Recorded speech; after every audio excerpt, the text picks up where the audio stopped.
মানে CoinDCX কেনেকুৱা scam কৰিছে মোৰ লগত সেইটো চাব। এতিয়া মই এণ্ট্ৰি লৈছোঁ আপোনাৰ মোৰ এণ্ট্ৰি প্ৰাইচ আছে, মই ইয়াত দেখাই আছোঁ এইখন চাৰ্টত মই এটা কল ছাইডত এণ্ট্ৰি লৈছিলোঁ। কিমানত মই এইটো এভাৰেজ এণ্ট্ৰি প্ৰাইচ আছে 15 USDT, কিন্তু একচুৱেল মতে মই এণ্ট্ৰি লৈছিলোঁ 2 টকাৰ প্ৰাইজত এণ্ট্ৰি লৈছোঁ। মোৰ এণ্ট্ৰিটো হৈ গৈছে 15। এইটো উল্টা আৰু ক্ল'জ কৰিছোঁ মই মিনিমাম 1 টকা কিমান মানত ক্ল'জ কৰিছোঁ, বাট ইয়াত দেখাইছে 5 টকা 25। এইটো কিহৰ কাৰণে হৈছে মই নাজানো, একো গম পোৱা নাই, কিন্তু একচুৱেল মতে মই এণ্ট্ৰি লোৱাৰ লগে লগে মানে অলৰেডি লছ দেখাইছে এইটো মই।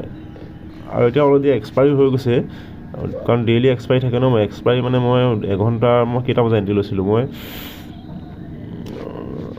মই 12টা নট নিচিনা 12টা নট এইখিনি PM মই এণ্ট্ৰি লৈছিলোঁ। কিন্তু ইয়াত বৰ্তমান এইটো এনেকুৱা হৈছে, এইটোতো অলৰেডি লছ হৈছে। আৰু এইটো চাবলৈ গ'লে ইয়াতো ছেইম কণ্ডিশ্যন, ইয়াত মই এণ্ট্ৰি লৈছিলোঁ সেই তেনেকুৱা 2-3 টকাৰ ভিতৰতে মই এণ্ট্ৰি লৈছিলোঁ।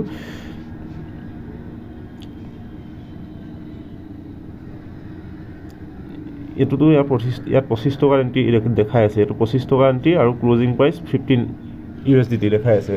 এইটো ঠিকে আছে। কোৱান্টিটি মই 22 BTC মানে কোৱান্টিটি লৈছিলোঁ, বাট কোৱান্টিটি ঠিকে আছে, কিন্তু এণ্ট্ৰি প্ৰাইচ আৰু ক্ল'জ প্ৰাইচ এইকেইটা বহুত মিছমেচ হৈছে। মানে এইকেইটা কিন্তু একচুৱেল মতে মই এইখিনি এণ্ট্ৰি লোৱাই নাছিলোঁ কোনো কাৰণত।